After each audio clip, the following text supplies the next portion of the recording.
Let's move on today with Augustine. Augustine, I've said, is what I just present Augustine and Aquinas as the bookends of the Middle Ages. I don't think it's unfair. If you get a professor of medieval literature, maybe I'm sure Anne knows more. Peter, what were you a professor? What did you teach? What are Mute. your, And start over again. I taught almost everything because I was teaching only undergraduates, and many of them were not English majors. But I did teach a course in Chaucer twice in the summer and three times in the year. That was the only medieval course, strictly speaking, that I taught. I loved doing it. well, they enlisted me to teach a course in humanities twice, and I enjoyed that because I had to learn. I had to do so much homework to do Yeah. it. But I was the only guy that was legally qualified to do it at the time. Somebody had gotten sick or whatever. Anyway, what I was going to say about the Middle Ages is I don't think it's unfair to characterize it as the Dark Ages. The people that study medieval literature always are offended by this, but there was no real scientific advances made for 1,000 years in the Dark Ages, and when they wanted to answer a scientific question, they went to the Bible or Aristotle, and literally to the Bible. Like, for example, if you wanted to understand how a tree worked, you would look at the Bible and you'd find that Jesus was crucified on a tree. I mean, and that's what you wanted to know about it. That was God's use for the tree, and that was the essence of the tree. That kind of stuff. And so for 1,000 years, nothing happened. And I think that when we come to Aquinas, we're going to see that he opened the door and gave permission. Now, again, just like last time talking about misogyny, this is not identifiable cause and effect kind of stuff where I can say Aquinas did this and therefore that's silly. But nevertheless, it was indicative, maybe a zeitgeist of a preparation for the Renaissance where the Greeks were rediscovered and so forth. Anyway, Augustine himself, About the Dark yeah, Ages, could I raise a point? yeah. The way I learned it, there's a historical distinction between roughly the Dark Ages and, the Middle Ages, or as they're usually called, the higher Middle Ages. So that the Dark Ages begin in 476, and they're dark politically, economically, in terms of personal rights and personal safety. And with Charlemagne, it starts clearing up to a certain extent, not scientific discovery. I agree with you about that. There are exceptions like Roger Bacon, but there aren't many. But that the real Dark Ages didn't last much beyond 900 or 1,000 toward the end of the Viking era. And then you had something beginning to look more like modern Europe, but also with very strong medieval qualities. Well, of Uh, course, all these labels we put on them are artificial and after sure the they are. fact, and Sure. and you can use your metric to say, well, this started here and ended there. I'm just arbitrarily my own self counting intellectually the beginning with Augustine and the end with Aquinas, who's in the 13th century. Yeah. Anyway, I mean Well, that's the Middle Ages, it is arbitrary, so never mind paying Sure. attention to me about that. But for our purposes, that's what we're going to do. Now, Augustine, we talked about, I was really pleased to see that Anne knew something about Augustine and had affection for him because I kind of did a character assassination on Augustine. Oh, poor Augustine last time. He is a brilliant writer. He's a brilliant thinker. He was educated in the classics. He knew about Plato and Aristotle and they moved to Rome and then Milan, and he was an elite intellectual. So and also a wonderful writer in his own way. I just don't like his personal his biography, but there's others like that. We that's an ad hominem. That doesn't mean he can't think. Heidegger was a unrepentant Nazi, and he's still worth reading. So, Caravaggio was a murderer, and I still love to see his paintings. I like to make that distinction between someone's work and their biography. And so I violated my own principles when I One I thing I like besmirched. in Go ahead. Augustine's biography, one thing I like is that in the Confessions, he says his big sin was not living with that same woman for several years and having a child by her, but ditching her, basically. Does he really say that? He says that, yeah. Yeah. I He I says that was worse. He thinks they're both sins, of course. Well, anyway, we said this last time. As far as that's concerned, it seems to me, Augustine, we brought this up that he's kind of like a recovering alcoholic. Yeah. He seemed to be obsessed with sex until he converted and became a priest and supposedly was celibate the rest of his life. You know the famous prayer, Lord, please make me chaste, But but not. not yet. A That's not famous prayer by Augustine. That's really something he said. So uh, and then recovering from that, okay, so we had to go, as you've probably known people like this, you have to go all the way the other way. You know, if you're a drunk, you just drunk all the time, but then when you quit, you can't even be around it. You can't even hear about alcohol, that kind of thing. That's kind of okay. I don't want to dwell on this. This is just it's psychologically uh, unjust. I don't know anything about psychology, and I'm just saying things about him that have nothing to do with this or very little to do with his thought. The things I want to talk about with Augustine's thinking are mainly the problem. The main problem I want to address is his solution to the problem of evil. Um, Augustine was sophisticated enough to realize that the problem of evil was a real problem. Uh, to review, I said it last time. The problem of evil is uh, or originates with Epicurus, and he says, if God is omnipotent and benign, how could evil exist in the world? That is the question. And Augustine realizes this is a real problem. Now, Augustine, before he converted to Christianity, was a Manichaean. He was a follower of Mani and or Mani, and this is a dualistic universe where you have the forces of good and the forces of evil. It's kind of like the George Lucas view of reality, the dark side and the force. And Augustine realized that there was a problem, logical problem with this position to solve the problem of evil. In other words, a Manichaean would say, I'm trying to think, who was that black comedian who was always saying, the devil made me do it? Um, I can't remember. Dave Who Chappelle. was it? Dave Chappelle, maybe? No, this is a long time ago. This is Longer like than that. 70s. The Oh, yeah. devil made me do it. Anyway, that was the quote. So in Manichaeanism, or Manichaeism, it's either way, but mostly Manichaeism. Um, there is an opposite force in the universe opposing God, which is the devil. Now, Augustine realized, wait a second, if God is omnipotent, how could the devil exist? That's not possible. Either he's omnipotent or he's not. If he is omnipotent, there can't be an equal opposite force opposing him and able to thwart his will. That can't be. And if you notice in the beginning of the book of Job, the devil proposes. This is like, did you ever see that movie Trading Places with I think it wasn't it Steve Martin and it wasn't Steve Martin. Anyway, Trading Places, this two stockbrokers say, I bet I can make this street guy, I think it was Eddie Murphy, into a first rate um, stockbroker, and Dan Aykroyd. We could take Dan Aykroyd and ruin his life.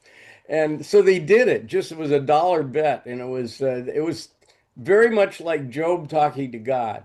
He says, "You got this servant Job you're bragging on. You think he's so good. I bet I could crack him." That's what basically the challenge is.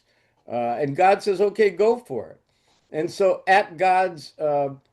with God's permission, the devil just ruins Job's life. And of course, the story is Job doesn't crack and is proved to be a faithful servant. So that's the story of Job. Well, the point is the devil has to ask God's permission. And so uh, he doesn't act on his own to ruin Job's life. He discusses it with God, and God says, "Yeah, go for it." So um, the thing that Augustine realizes, you can't have both things. You can't have a devil if you have an omnipotent God. That just won't work.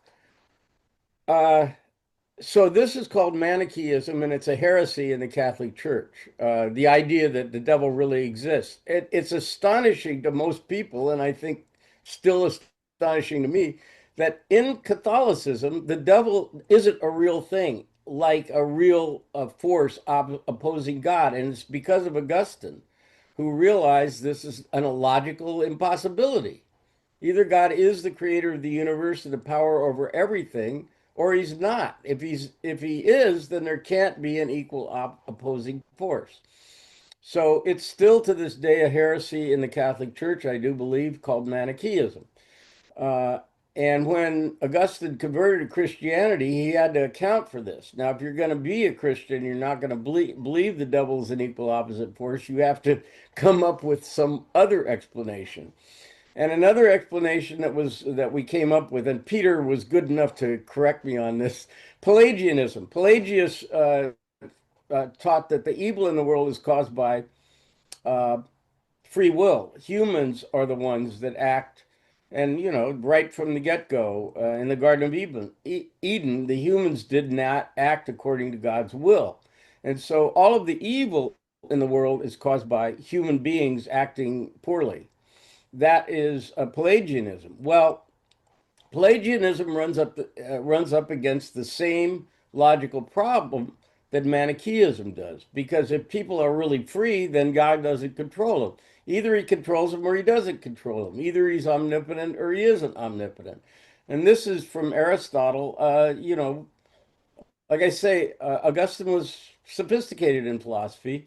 Aristotle has the excluded middle, the idea that either something is something or it isn't something. You can't have both. There's no in between, the excluded middle, which is attributed to Aristotle. So Augustine goes, well, wait a minute. I can't blame it on people being free, and I can't blame it on the devil. How am I going to count for God's omniscience, omnipotence, and benevolence if I can't blame it on men and I can't blame it on the devil? It's a real problem. It's a real conundrum. So the solution he comes up with is that evil isn't a real existing thing. It's the absence of godliness or the absence of God. And insofar as something is evil, what it means is God is less present in it. So evil is the absence of good. And a good metaphor for this is darkness is the absence of light. It isn't Darkness isn't the presence of something, it's the absence of something else, which is light. And so he wants to say that the that evil in the world that we perceive is the absence of godliness or goodness. Now, uh, he says that, or that this problem has both an ontological and an epistemological aspect. In other words, on the one hand, there are things in the world that are not God, godlike. And the reason is that if something was all perfect, it would be God. The only thing in the universe that's perfect is God. So if you're going to create a world, of course there's going to be places in it that aren't perfect. And those places have to exist, or the universe couldn't exist as a separate entity from God. So the world itself, in fact, ontologically, we say, is not perfect. The world as we experience it can't be perfect, or it would just be the same as God. So that's the ontological aspect to it. The other aspect to it is epistemological. In other words, we don't have the knowledge that God has. And so we can't really determine the way God can that something is evil or something is good. In the Middle Ages, this became known as nominalism. A nominalist believes that only God knows the reality of, we won't get into this, but universals. Like if I say somebody is a person, well, that's a convenient tag that I use to describe people that, bipedal uh, mammals or something. That's the word that's the term I use.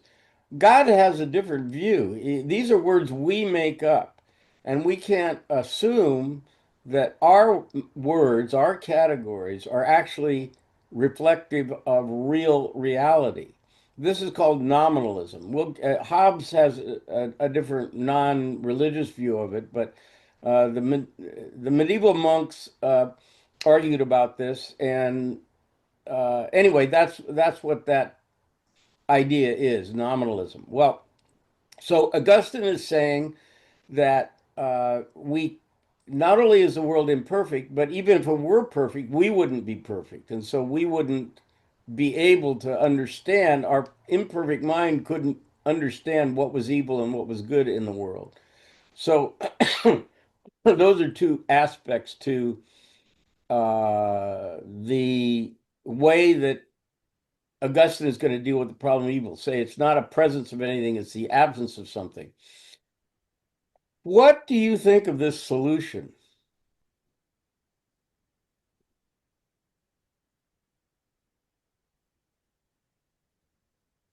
Does it satisfy you? Let me ask No, it. no, it does not satisfy me. But my philosophy professor, Rogers Albritton, basically said he thought that Augustine was confusing two traditions and mixing them up in a way that wasn't useful. That is the Platonic tradition, in which doing wrong is only ignorance. It can't be anything else, because if you knew, you would do the right thing. And basically the Pauline tradition, in which the evil that I would, I do, and the good that I would, I do not. And, the flesh lusteth against the spirit. He thought it was a very poor solution, partly because those two traditions were just incompatible, and he didn't take a side with either one of them. He was probably skeptical about both. I didn't quite agree. I thought, he taught Augustine very well, and I seemed to like Augustine's thinking better than he did. But I really can't accept it that there is nothing that is evil in a real or positive sense. I mean, some things just feel physical evil that you can't see otherwise, and moral evil that you can't see otherwise. And what meaning you attribute to that seems to me very much up in the air. But, if cancer is not just the deprivation of something, torturing people isn't just the deprivation of something. It isn't necessarily the work of a semi-omnipotent devil either. I don't believe that, but it's something in its own right. Well, I agree, Peter. The way I put this is, look, jaywalking is the absence of good. Killing 6 million Jews is not the absence of good. Yeah. It's just to use the same explanation for those two dynamics, those two things, is uh, stretching stretching the language beyond its bearing point. Meredith, did you have a want to say something? Oh, here's me. I'll say Yeah, something. I think that what has happened with this early Christianity is the problem of monotheism. The Christians painted themselves into a corner. They had to have an explanation for things, and so they said, "There's a God who's in charge of everything." The Greeks didn't do that. They had gods who disagreed with each other. So, having said that, then they have a problem, which is the problem of evil. Yeah, that's right. Monotheism does let you skate on a lot of these things. Meredith, what were you going to say? I was just going to say that when I was at Pomona taking religion classes, Professor Firm was our guiding light in those classes. And since What was his name? Firm, Ferm, I had, I'm trying to remember the name. Anyway, I'm sorry. Go ahead. well, I was just going to say that one thing we discussed in class was that the Holocaust, unless there was a countervailing evil to God's goodness, well, the Holocaust couldn't have happened. And we decided that what God did with things like the Holocaust was to test us. Could we survive that? Can we learn to be good and godly even though there is enough evil in the world that the Holocaust happened? And Well, it was tough. It let was me read you what Augustine says about this problem. He he held that God's will can be affected through the evil will of man. And so here's a quote from the City of God, which is his two greatest works are City of God and the Confessions. It says here, it is possible for a man with evil will to desire what God wills in his goodness. For example, if a bad son wishes his father to die, when this is also the will of God. For God accomplishes some of his purposes, which of course are all good, through the evil desires of wicked men. As wicked men make an evil use not only of evil but also of good things, so the righteous make good use not only of good but also of evil things. Um, I well, okay, that's word for word. That's right out of Augustine, and I'm not sure we're not in an area here where words have ceased to have any meaning. If you're going to bail on uh, if you're going to say that even when we think something is evil, it's actually good because we have faith in God and whatever is happening is obviously the will of God because he's omnipotent and it wouldn't have happened unless he willed it. It seems like you're abdicating any kind of ability to judge any moral situation. Uh, Correct me if I'm wrong here. How does that work? well, where we ended up was the evil in the world is a test, and God has put it there to test humans' ability to for forswear evil and work toward godliness. And basically, we have a lot of failures over time. Well, And try to there are give people that who believe that we're in a huge failure now because we're not tell paying any people attention that to climate change. lost their entire family in the Holocaust that this is just a test. That in the end, God will show us the evil of our ways. I mean, what Well, a lame answer that is. but Tony, this doesn't take into account any person's um, What's God suffering. for if He isn't for persons? Well, I think well, I Uh, don't want to let Gerald talk. okay, all right, Gerald. Well, it just seems to me that this whole problem is fundamental. Once you decide you've got an omnipotent God, then you're stuck with problems that can't be solved. Yeah, I mean, my own bottom line is that there isn't any solution at all, and uh, then none has been suggested. Augustine's is about the most clever one we have. Augustine's solution by saying it isn't a real thing; it's the absence of reality. That's pretty good. It's pretty clever. It's just it's not very satisfying, as Peter said, and so your only resort here is, as a Christian, is just to say, to bail out and say you have to have faith. And the justification for this in the tradition is Tertullian. Tertullian says, look, if you think you have to figure this out, you already don't have any faith. The very idea that you think you should make sense of this shows that you're a faithless jerk. That isn't his terminology. But that's essentially what he Way says. absurdum. Credo Yeah, quod absurdum. I that's right. believe it I because it's believe because absurd. it's absurd. That's right, Peter. And he also says the resurrection of Jesus is certain because it's impossible. So Tertullian just just throws it in. He says, "No, no, you can't be expected to understand this. You're just a finite human being, and none of it makes sense. That's why faith is necessary. If you could explain it, you wouldn't have to have faith, right? If it made sense to you, there was faith would be irrelevant." Well, okay, but that also says, well, why is your view of faith right?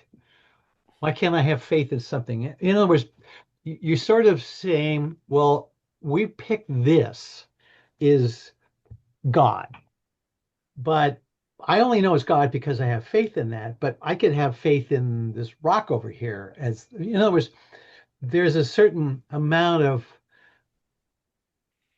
taking, kind of embracing something and saying, well, that's true, and just you're not smart enough to know that's true. I know, does that make sense? Yeah, well, do you remember the youth fro where the idea is that Socrates says Socrates always portrays himself as willing to believe what Euthyphro tells him, but he doesn't understand. He can't both have faith in this and something that contradicts this, right? So that's Socrates' problem. He never says you're an idiot. I don't believe anything. He says, and then do you remember the problem of is it good because God wills it, or is it good in itself? And so, to your point, Neil, what if he says, what if God says tomorrow, the example I used was, it's righteous to torture kittens? Why can't God say that if he's omnipotent? If God's omnipotent, he commands what's good and evil, and anything he says is good. If you deny that, if you say, well, he wouldn't say anything was good that wasn't good, then what you're saying is God is not omnipotent. He doesn't control everything. There's a goodness that's outside of his domain, outside of his purview. So that problem with the Euthyphro is still with us with Augustine, and I don't think Augustine has resolved it. I'm afraid. I'd like to tell you, hey, he has, and everything is rainbows and unicorns, but I don't think he has successfully resolved it. The other thing I just want to mention with regard to Augustine is the problem of predestination. And Anne, didn't you have something you wanted to, didn't you mention something about time in Augustine last time? I'm chewing ice. We Oh eat when no. we're in food. We eat when it comes. Yeah, I really like his meditation on time. It's in the last few books of the Confessions, where he talks about the moving finger of eternity, that there is really no such thing as the past, and there's no such thing as the future. There's only the moving finger of eternity, which is the ever-changing now. I think that's really beautiful. It is, but what use is it to us who live in time? This is a common, live in the moment is kind of a cliche of the new era, the new age. Live in the moment, and I go, well, yeah, but I have bills to pay. And what Augustine says, the problem of predestination is this: if God knows what's going to happen tomorrow, then why do you have to worry about being good or bad? He already knows whether you're going to do it. So just go ahead and do anything you want. Whatever you do, it's going to be consistent with what he already knows is going to happen. So there's no way to fail. And how can morality be enforced or even thought about if God already knows what's going to happen? That's the problem of predestination. And the way Augustine solves it is very similar to what Anne said. He says God's consciousness has the entire history of the universe always present. God knows everything all the time. It's a conception of time that we can't experience, only God can experience. So what do you think about that solution to the problem of predestination? I think it's very poetic.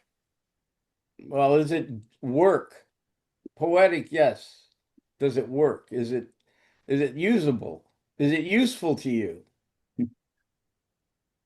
Well, I'm not a philosopher, Yes, you are. You're everybody here is a philosopher. So don't You'd don't be surprised. don't try to bail on us. I don't believe in predestination, so it's not useful to me because I don't believe in predestination. Yeah, but then you're saying that God is not omniscient. Here. That's a problem. Well, I mean, Ba- isn't there a version of omniscient that applies only to the present and the past? I don't think You so. I know, don't think if you're God, you can just only be conscious of or aware of the past and the present.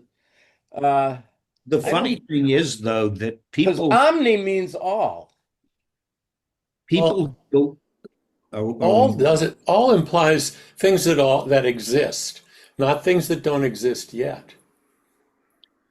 it's a Okay. paradox in history, though, that people who believe in predestination, from the followers of Augustine, Calvin, Lutheran, through to Marxists and scientific rationalists, you could call them, even if they believe that everything is determined and there is no free will, seem to tend to be more dynamic than other people who believe in free will, as I do.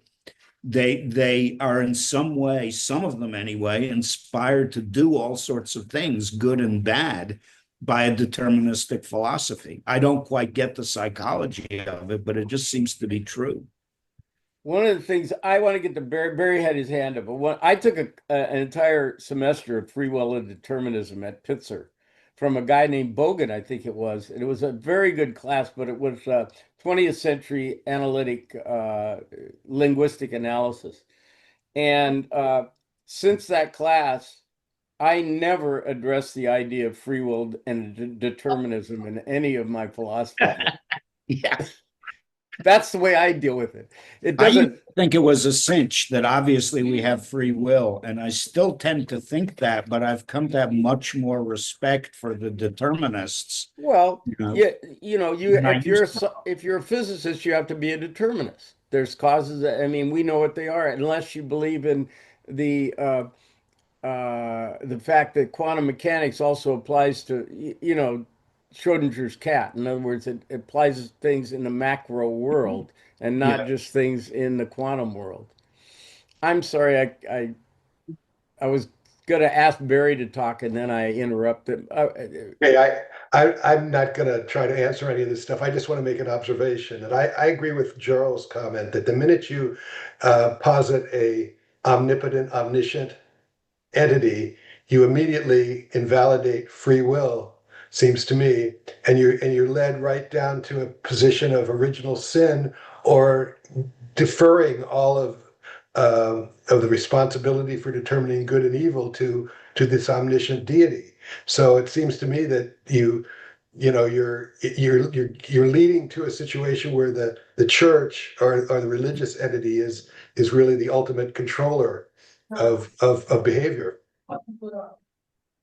Uh, okay, I don't disagree with that. Laurel, you got your hand up. Yeah, so I was thinking about this from three different perspectives, the idea of free will and determinism. And yeah, I think if you postulate omnipotence and omniscience, you're sort of screwed. So my inclination is um, not to worry about either of those. But then from in the math world, we simply say you act as if, for example, if you're trying to figure out odds of something happening, or if you're trying to predict risk, how risk factors influence outcomes, like what causes autism. The future can't predict the past. You can't let the future into your model predicting the past from a mathematical standpoint. But if you try to figure this out from biology and physics combined, to what extent is everything we do determined? And there's a very lively ongoing discussion, scientific as well as philosophical, about the existence of free will determinism. So it's not only the philosophical or religious based question, but to what extent is this conversation already determined by the fact that we each have endless histories of having gone to Pomona and done things since then, and biologically we are who we are? And is everything that you are going to say in response, Tony, already determined? So you might as well not bother saying it, because Right. we already know what it's going to be. But I think it's a tough question. And one of the questions I have in response is, why do we actually need an answer to it? If you still have to act and decide what you're going to do next, whether it is determined and you just feel as if it isn't determined, you still got to act. Well, there are, like I say, I took an entire semester on this, so it's not a lot like we're going to resolve this today, but I identify with your solution, which is why I said I don't teach it in my class. Brian, are you here? Do you have your hand up? Because we can't see you. I'm hiding, but I'm here. Okay. Give And us, I, because I'm not put together oh, appropriately. oh, heavens. Uh, I've always liked this scriptural reflection on the book of Exodus, where God goes in. Pharaoh is inclined to let the Jews go because these plagues have been pretty horrible, and God goes in and he hardens Pharaoh's heart so that he doesn't let the Jews depart from Egypt until God gets what he wants, this horrible plague, the killing of the firstborn, which has always suggested to me that while God is all powerful, he chooses not to exercise that power all of the time. But he lets us go off on our merry way until something provokes this intervention. And that seems like at least it's a more comfortable interpretation to me. Comfortable is dangerous, you know. Mark Twain said, one of my favorite quotes about all this stuff. Mark Twain said, "It's not the stuff you don't know that messes you up. It's the things you know for sure that just ain't right." Uh, that's Mark Twain. Nietzsche said it in a much more blowhard way, but I like Mark Twain's version. Uh, and there's something about that. So comfort is something I think we all seek when we do any kind of reading and philosophy. What you're looking for is a way to put things together so the world doesn't seem chaotic and meaningless to you. How can I frame things that they all make sense and have some meaning to me? And so you're always searching for that kind of comfort. And Nietzsche and Twain are warning us to watch out for that. You know, be wary of the comfortable solution you find. Um, well, this has been this has been really good. Any other comments? I don't want to cut it off. Um, has anybody followed the controversy in the New York Review of Books between Robert Sapolsky, who is a neurologist at Stanford, and Jessica Riskin? I think Riskin is right, and she just tears into pieces. Seems to think that it's enough to establish the absence of any possible free will to say, well, if you haven't had your morning coffee, or if you're tired, or if you have a spike through your brain, that will affect what you do. And she, of course, admits this, but he seems convinced that somehow you pile all these conditioning factors together, there is no room left. That's roughly how he puts it, for free will. And she doesn't make an arbitrary argument for free will. She simply says he hasn't even begun to prove his case, and the method he's following is not scientific at all. Let, You know, Yeah, I that, think there's one thing that I need to put in here, and that's the notion that complex thinking is something that our brains are designed for.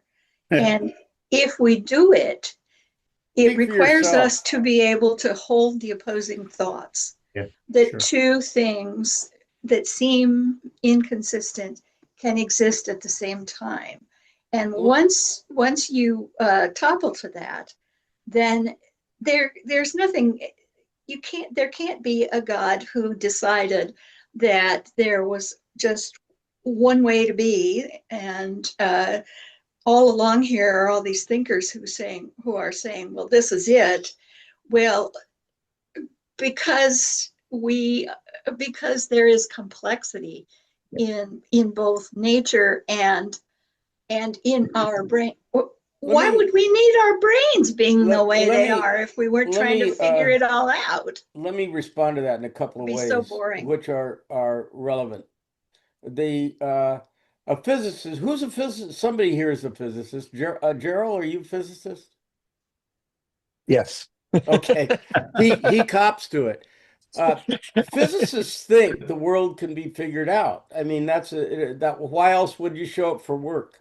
And as I've said before, in all of physics, um, they're all Platonists, even though they've never read the dialogues. They're all Platonists because they're all laboring under the assumption that if they have a solution that doesn't work right now, then there's a solution beyond that that does work. This is from Einstein.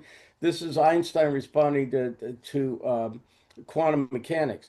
Now, the same thing is true of theologians. They believe that in the end, they can make sense of God's teachings. Otherwise, why even study the Bible? Why don't you want to make sense of what God wants for you on the planet?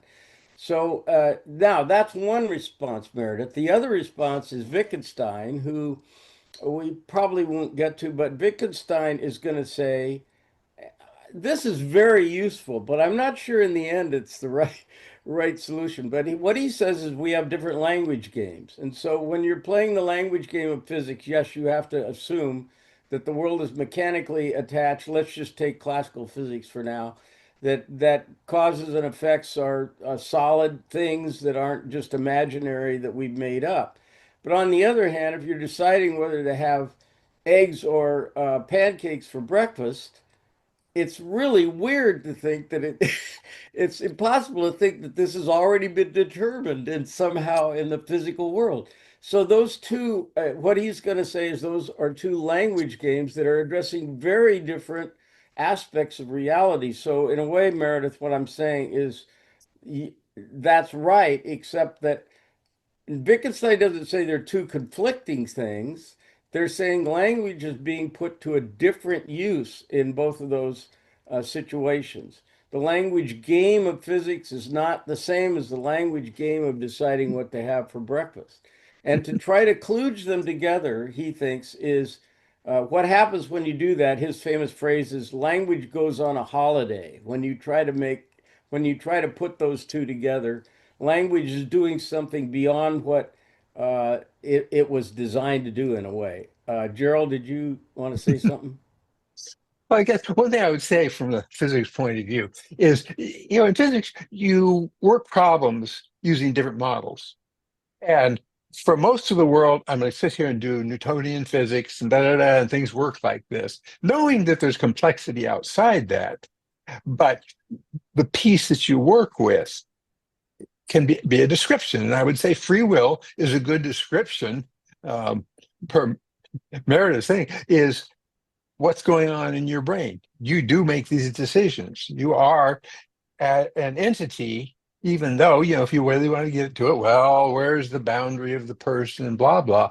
You work with this concept of a person, and that person is you, has got free will. They're going to make decisions, and life's going to go on, and that is a useful model.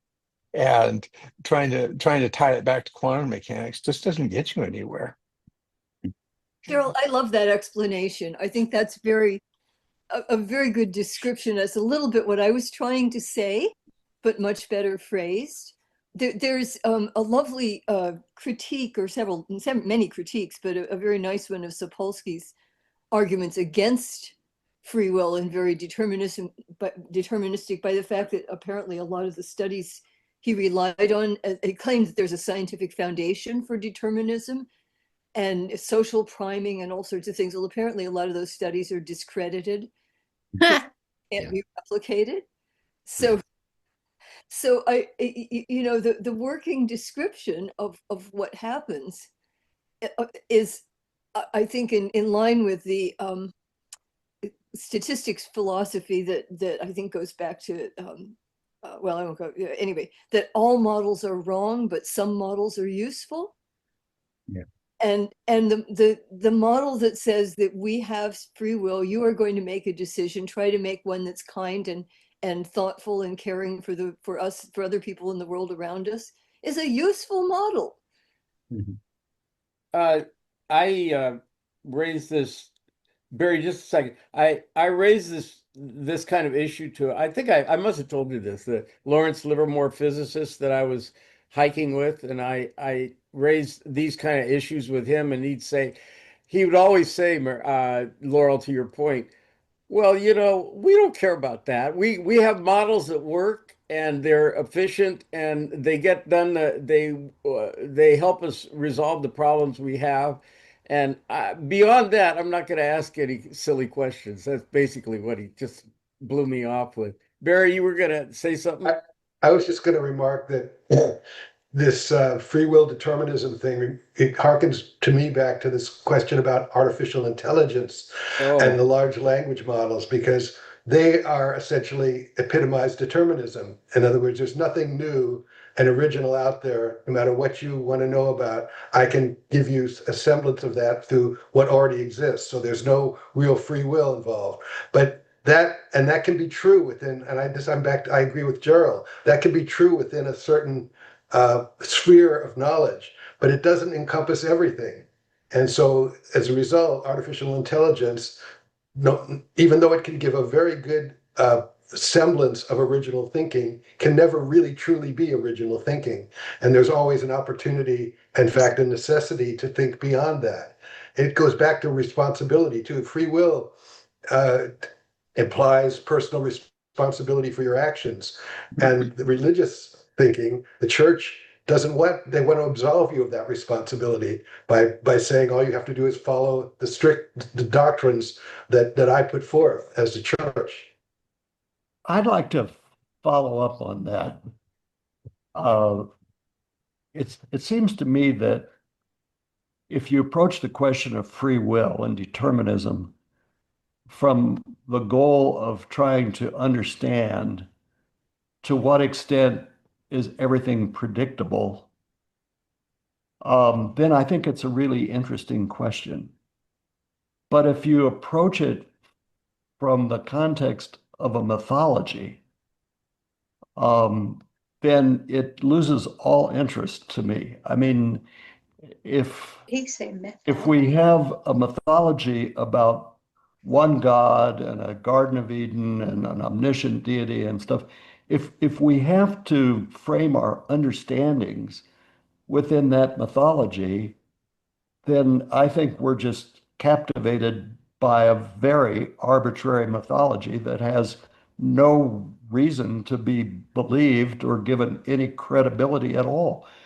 Just as, you have Plato and Aristotle having to deal with their own mythology, the predominant mythology of the day, that we had multiple deities and they're playing a role in human existence and stuff.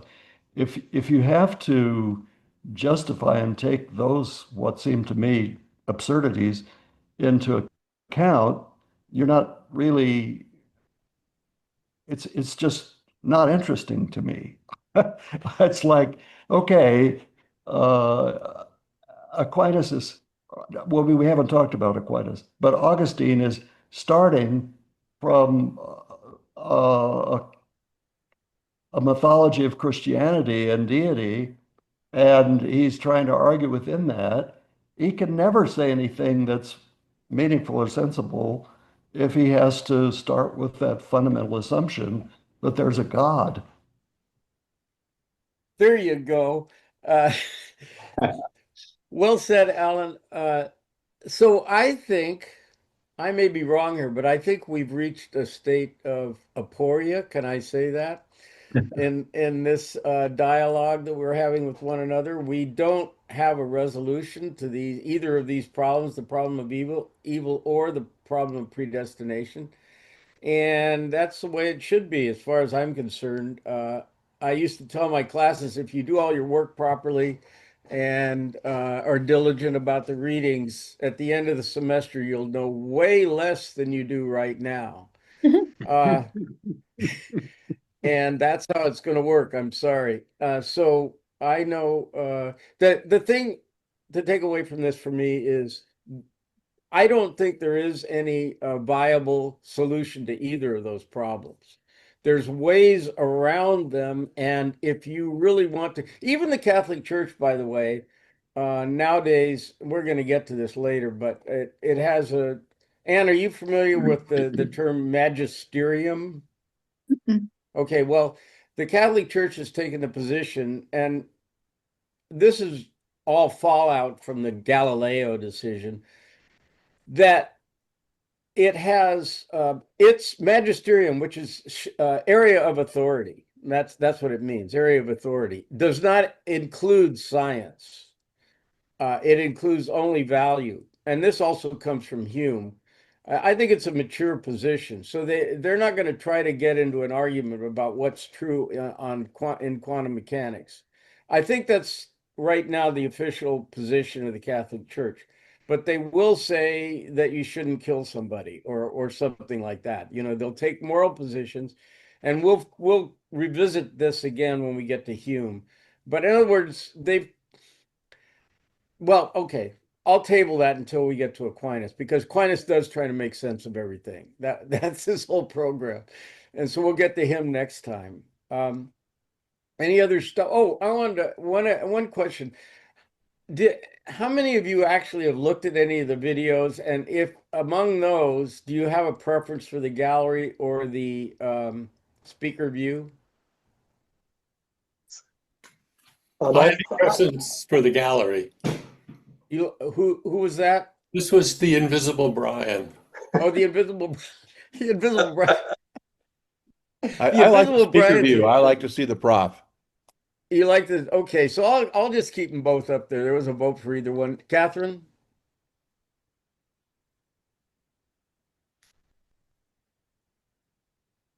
I vote for the gallery. gallery. Yeah, I'm always looking at all you guys. I I don't use the speaker view. I guess that would just be myself. Um, Yeah, I use the speaker version of it. Just it sort of reproduces the experience that I didn't get to see. right. The kind of it's nice to have the vibe of everybody. Yeah. Meredith's got a chat comment that she says holding opposing thoughts is demonstrated by Laurel's example. Um, and what I said about Wittgenstein, he just frames it differently from Meredith. That doesn't mean it's opposing Meredith. It's just he frames it differently by saying language always has a use. It's something we're trying to accomplish, and it's inappropriate to adopt the rules of one what he calls language game in another language game, and that's the best I could do to deal with free will and determinism. Well, Uh, Laurel said something really great. She said, all models are wrong, but some are useful. well, but Now that's a very good demonstration of holding opposing thoughts. uh, I mean, you can admit that all models are wrong and still, and actually Gerald said something like that in physics. You're working with the ones right in front of you that you know you can manipulate and come up with answers to problems, even though there's a lot of fuzz around the outside that you're not going to continue to think about. Kind of like the guy you met from Lawrence Livermore, Tony, who said, I'm, "Oh well, I don't want to think about that because that's not what we're working on," you know. But in any event, I think that it's really interesting to I don't know. I just think it's ever since somebody told me about holding the opposing thoughts, I found ways to help explain. it does take a lot of pressure off you. You don't have to actually come up with a definitive thing, but just I'm so tempted to respond to Laurel by saying all models are false or something like that. That's a very broad statement. It would have to be empirically demonstrated, and it can't be. And then the other one is we just use what is useful. That's pragmatism. That's Pierce. and James. So those are well represented in philosophy, both those positions. The first one's cynicism and the second one pragmatism. Like uh, my commentary on Ayn Rand was that it appears that she's never read any philosophy. She completely ignores the fact that all of the things she says have been well covered by previous philosophers. That she seems to think she made all these problems up. It's absurd. Anyway, anything else? I just wanted to add that this, of course, this George Box's statement, but in my world in medical research, you need to be very careful about what question you're trying to answer and be accurate enough to get an answer that's useful while retaining the knowledge that there are potentially a lot of other explanations for what you're doing. And the most brilliant people I have worked with are those who can challenge you and point out all the things that you might not have taken account of. And that's it. It's like the Socrates of your And profession. teaching that has been one of the joys of my life, is bringing classes together at the stage where they're trying to learn how to think like that. And at the moment, I'm particularly grateful because my cardiologist is a veteran of exactly one of those classes and has gone on to apply it in cardiology, including to my own personal little heart. My personal little heart. So, Maybe your heart Yeah, isn't that I'd little pitch in low. for just an irony of the day. All modeled is wrong. Isn't that a model? Yeah, I was going to say, it's like saying there is no truth. Barry? Yeah, this kind of brings to mind something I thought about earlier, and I want to just share an experience. Since this class has begun, I have noticed several times, and I suspect many of you have too, that I'm noticing things in other things I'm reading that are totally unrelated to philosophy that harken back to some of this information we've been getting through these discussions. And I happened to notice one the other day that I want to share with you. I was reading an article in the New Yorker, oddly, about Barry Diller, who's a media mogul executive, who's kind of well known for starting with the Home Shopping Network and pioneering the movie of the week and all this. And I'm just going to quote from this article. Similarly, Diller writes proudly of his hatred of research and data-driven decision-making, and of his love of spirited communal debate, of wanting to tear an idea up and down and yank it every way imaginable to find its essence, to see if it could survive such a tough Socratic process. He goes on. We regularly held encounter sessions with our development executives where we would go past exhaustion trying to eke out new ideas that we could then assign to writers. I mean, I thought that was interesting that here's this guy, this modern media mogul, who's using Socratic method to determine which projects are worthy of development and green lighting. But there's been several of these cases where I'm finding these ideas present in completely interesting and different milieu. I McAtee has left us, and he said it's just not his what was it?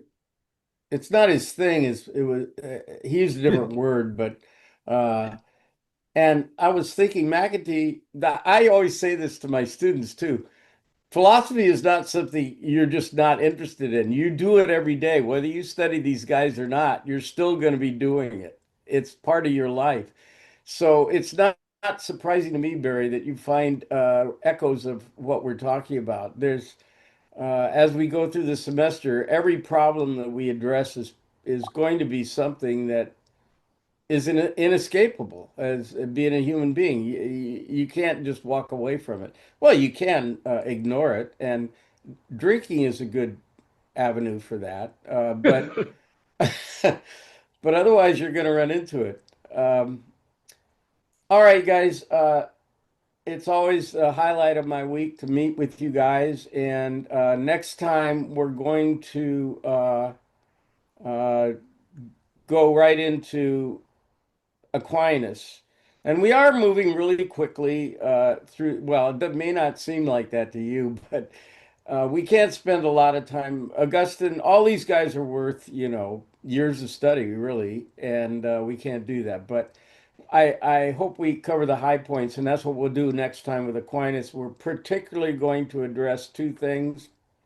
One is the idea of natural law, which is how the Catholic Church derives all of its rules about sexuality, and that comes from Thomas Aquinas, which comes from Aristotle.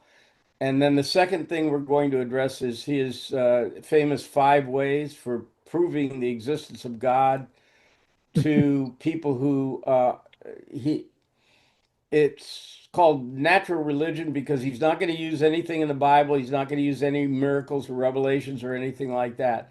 He's going to try to teach you or prove to you the existence of God by using just the methodology of philosophy. In other words, observation and logic. And he thinks he can do that. We're going to see if he's successful next time. All right, guys. Lovely to Thank you, see you. Tony. Thank you, Lovely to see you everybody. as Thanks, Tony. always. Bye all. See you next Thanks, time. Tony. See you next time. Bye. Bye bye. Bye.